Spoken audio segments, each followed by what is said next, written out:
হায় আফসোস যে দুনিয়ার জন্য আপনি আপনার জীবনকে কোরবানি করে দিয়েছিলেন, সেই দুনিয়ার কোনো কিছুই আজ আপনার কাজে আসছে না।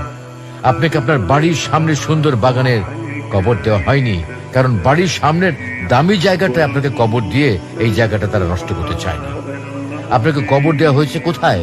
সেই গোরস্থানে, যেখানে সকল মানুষকেই কবর দেওয়া হয়।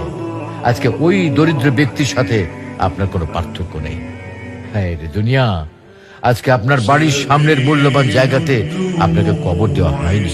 আপনার মৃত্যুর পরবর্তী কিছুদিন পর্যন্ত আপনার প্রিয় মানুষেরা আপনার কথা মনে করবে, আপনার কথা ভাববে, কিন্তু তার কিছুদিন পর তারা আর আপনার কথা ভাববে না।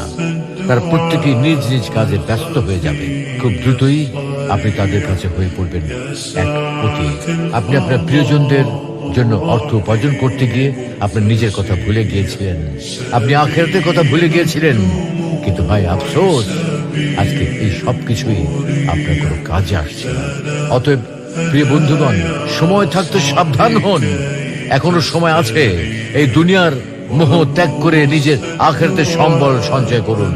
আপনার আখিরাতের পাথেও এখনই গুছিয়ে নিন, কারণ আপনার সম্পদ থেকে যদি আপনি নিজেই দান করতে না পারেন, তাহলে আপনার মৃত্যুর পর আপনার সন্তান সন্ততিগণ কেউ কিন্তু আপনার জন্য কিছুই করবে না।